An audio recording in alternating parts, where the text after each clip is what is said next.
Ready? Mr. Chairman, let me at the outset thank you for giving me this opportunity to take part in the discussion on the appropriation bill.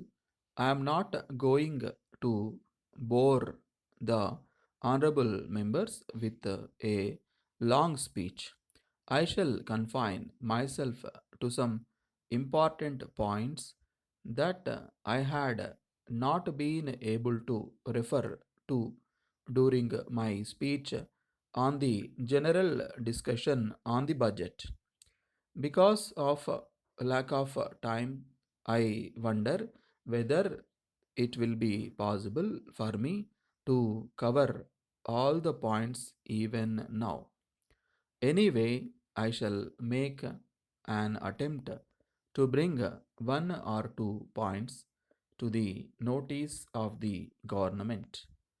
In spite of assurances made on the floor of the House and also press releases by government, there continues to be frequent power cuts. Such power cuts affect normal life very much. Besides, the agriculturists are put to a great hardship as the people are not informed beforehand about such power cuts. Such power cuts create lot of difficulties and problems to the people. Whatever be the reasons for such power cuts, it is the duty of the government to see that something is done to put an end to such power cuts. I shall now pass on to the difficulties experienced by the women folk, especially in the villages. It is a pity that even after 40 years of independence, it has not been possible for successive governments to provide adequate quantities of good drinking water to the people. In my opinion, there cannot be any valid excuses. It is the sacred duty of any civilized government to provide the elementary necessities of life, such as water, to the people. Instead of blaming the financial crunch, the government should take earnest steps to solve this problem in right earnest. Then I would like to highlight the problems of the tenants in cities and towns. The Rent Control Act is only on paper. The provisions of that act are not properly enforced to help the tenants. Most of the sections in that act are more favorable to the landlords than the tenants. The government should suitably amend the act so that it can help the tenants. Dear sirs, your letter of 1st March was received by us this morning. We are extremely sorry to learn that an error was committed in the execution of your last order and that the mistake caused you much inconvenience and trouble.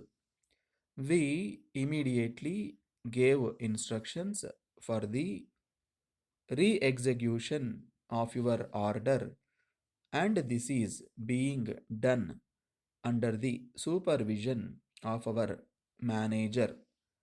We hope to place this fresh consignment on rail tomorrow and trust that its early arrival will help you to overcome the troubles arising as a result of a faulty execution of your last order. On enquiry, we find that we had another order in the factory for similar goods, and that an inexperienced clerk confused the instructions relating to the respective orders. We have, of course, taken steps to prevent any possible recurrence of this regrettable mistake, for which we trust you will accept our sincere apologies. In answer to the latter part of your letter, we are sorry we are unable to offer any reduction in the prices of confectionery. Although the sugar market has weakened somewhat reasonably, the prices of this commodity are still very much above normal. Furthermore, notwithstanding the fact that sugar advanced as much as 2 rupees a kilogram during the past year, at no time we had asked an increased price of more than 1 rupee from you. As regards the future, much will depend upon the result of the forthcoming meeting of the Sugar Convention, which we await with interest. In view of this, we have decided to increase the prices by a little, assuring you of our best services, yours, dear sirs. Since we became agents for your lending library, we have had to make frequent complaints of the type of books supplied by you. Under the terms of our original agreement, you were to supply us fortnightly with 30 new books, conforming as closely as possible to a list to be supplied by us. You were, moreover, to supply all books asked for within a maximum period of 3 months. On consulting copies of the lists sent to you recently, we find that you have supplied us with less than half of the books asked for. A large percentage of the other books which you sent had to be returned, as they were of a type for which there is no demand in this district. Our customers are becoming increasingly annoyed at their inability to obtain new and popular books, and many have already ceased to borrow books from us and have become subscribers to other libraries.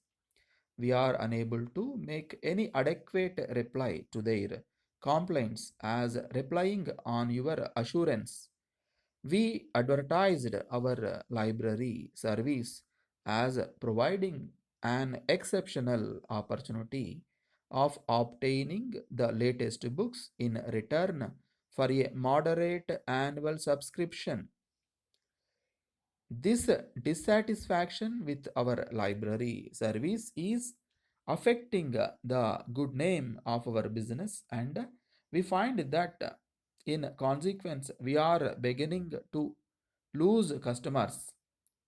Unless you can in future conform more closely to the terms of our agreement, we shall be compelled to terminate the arrangements.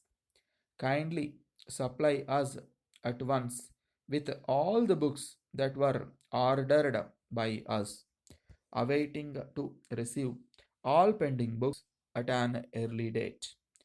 Yours faithfully.